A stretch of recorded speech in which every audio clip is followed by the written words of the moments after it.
really only leaving two people. Two very, very important people. If you aren't standing, I would please ask you to do so right now, ladies and gentlemen. Make some noise for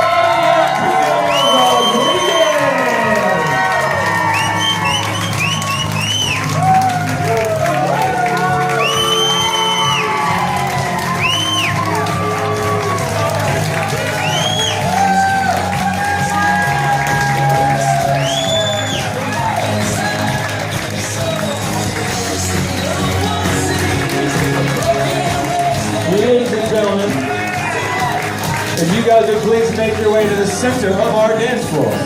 Ladies and gentlemen, please remain standing as the bride and groom get to share in their very first dance as husband and wife.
Simply, thank you everybody for coming here. We couldn't do it without you. Thank you for celebrating this with us. And no, it just makes us so happy to have everybody together. So thank you so much, everybody who made it out from far, and everybody who made it from just around the corner. Thank you so much. We appreciate it.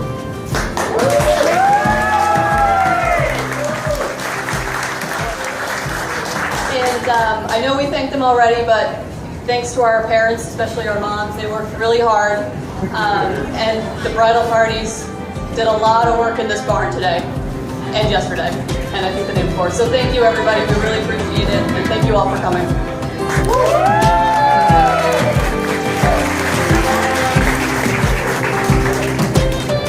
Have a seat, guys. We have a few people nervously waiting to speak and say a few words. Bridget, Charlie, Kevin, who would like to go first? Way to stand, way to be a volunteer. You can stay right there. I'll pass the microphone right over to you. You can just enjoy the seat.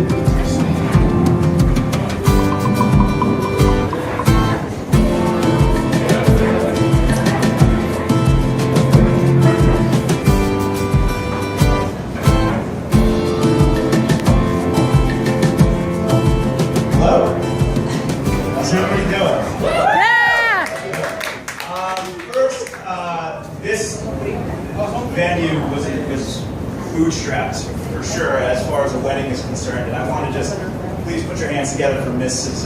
Ferris and Ferris family.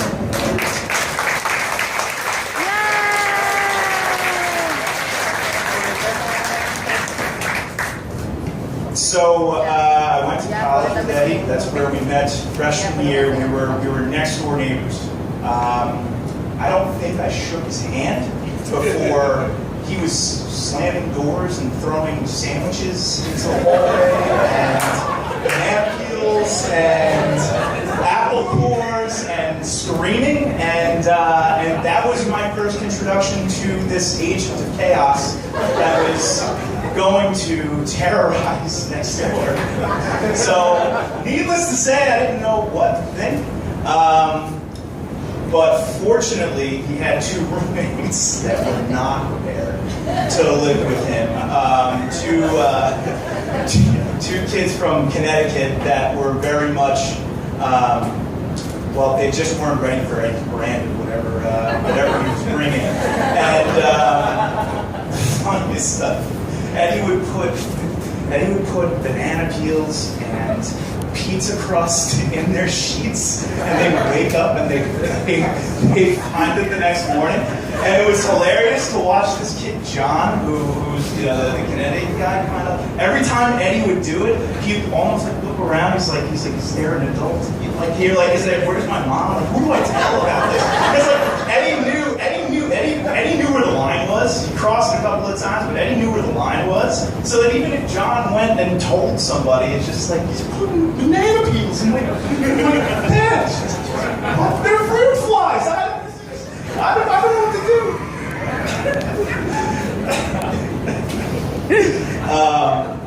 Yeah, so I didn't know what to make Eddie. He was full of life. I was ready to I was going to college without anybody from high school. So, but we would start going out and hanging out, and he was just, the pranks were literally part of everything that he did every day. I can't tell you his mag moments. It's not an appropriate story for this venue. But as a placeholder, I will tell you, our junior year, we had come back from winter break. Tom, maybe it was spring break, doesn't matter. Tom had gone fishing, brought back fish, put it in the freezer, and Dan Leary, who's right there, Dan Leary, he was working at this desk that just had a stack of last semester's papers all over it. He would do homework out of that thing. We didn't know how he did it. And weeks go by, and that fish is still in there, and sure enough, he takes the fish out, and just, while they're not in the room, none of them are in the room, he puts it in between the stacks of papers. They don't find that fish for weeks. Dan sat there and did his homework, and it was reeking. Their room was awful. It smelled terrible. And Eddie just kept telling him. Eddie was just like, you should probably pay more attention to your homework. It's just a stack of papers there. And sure enough, they end up finding it. And when he found it, it was one of the most heinous things that I've ever seen.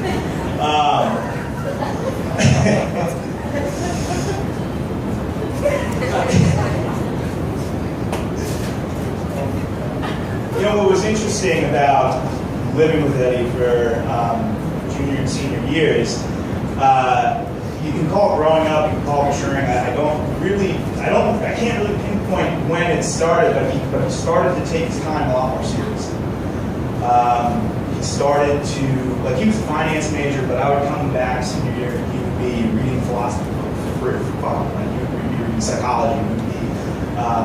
He would decline to go out. He was doing different things. He wasn't doing the stereotypical limelight glory years of senior year in college. It was almost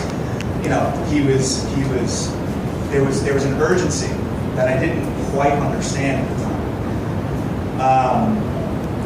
And throughout that senior year, just out of I was kind of looking over what is he doing, what is he reading, why is he reading it.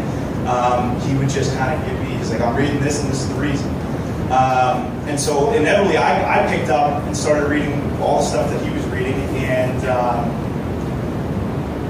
you know, what developed in Eddie, you know, the pranks kind of started to subside. They're definitely still there, as per our bachelor a couple of years ago, but the pranks started to subside, and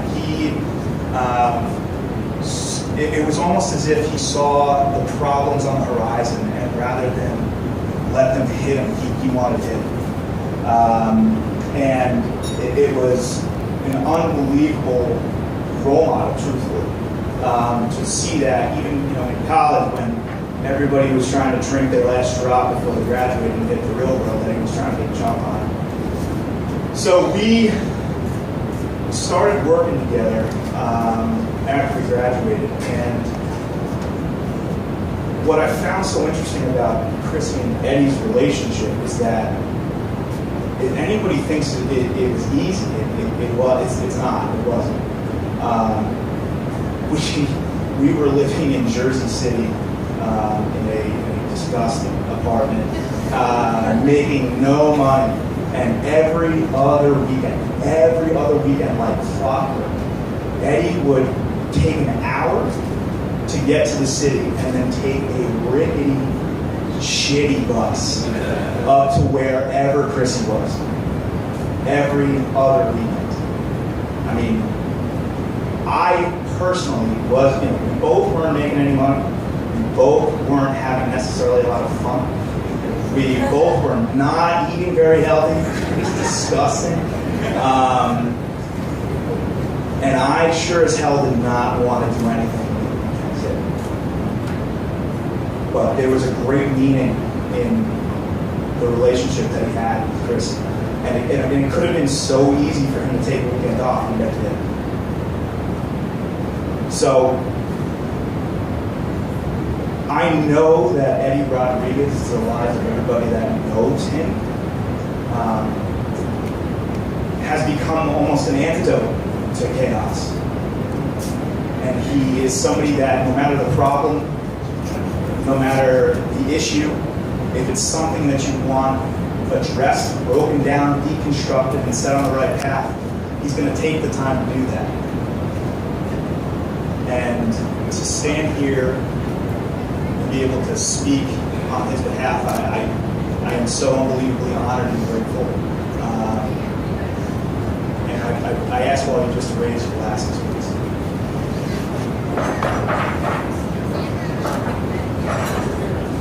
Chrissie and Eddie, long-lasting, challenging, fulfilling relationship. Thank you very much.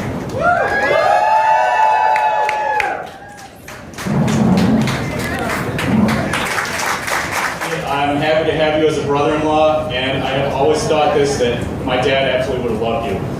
Congratulations, you guys. That's it. Everyone's too long.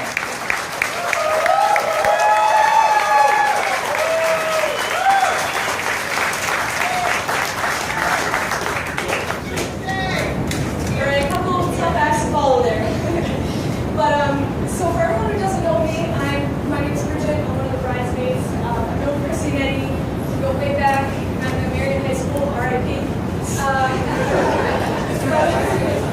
But I would like to say a couple words about this wonderful couple here tonight. And I am going to cheat a little bit, have my phone out, but bear with me.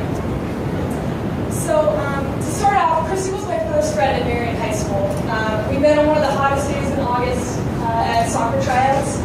And for those of you who know Coach Army, it was kind of a hell trip. But Chrissie, I'm a very shy person. Chrissie recognized that right away. Kind of came over, started talking to me, really made me feel included, and we became fast friends.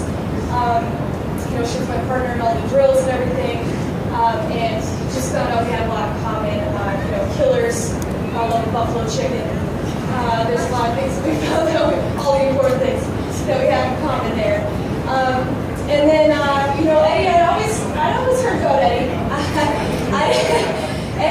Marion was a small school, for those of you that didn't go there. Marion was a very small school, but Eddie kind of had a presence that, like, kind of transcended Marion. And, you know, I always heard about Eddie. I didn't really get to know him Spanish, definitely not fluent or anything. So definitely got to know him better in Spanish. But, you know, everyone kind of knew Eddie, whether he's running around with Pokemon cards, pretending to be Mike Vargas,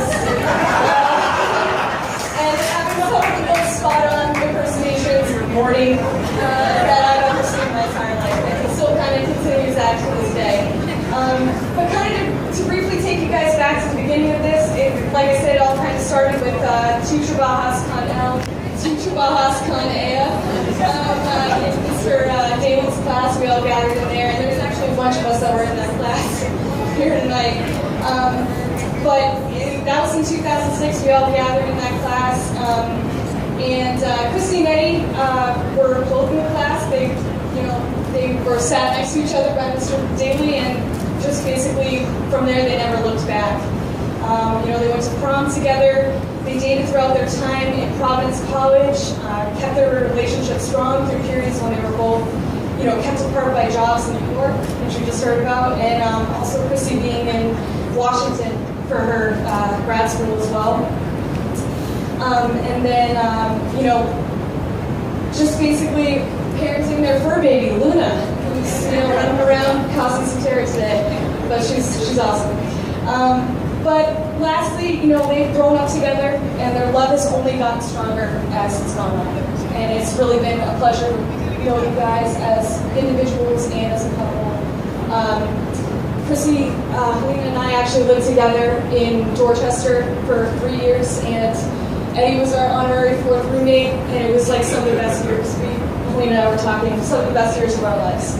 So, you guys have a lifetime of love, laughter, and happiness ahead, and I can't wait to see, just kind of along for the ride and see where it goes. So, I'd like to raise a glass to a happy couple here.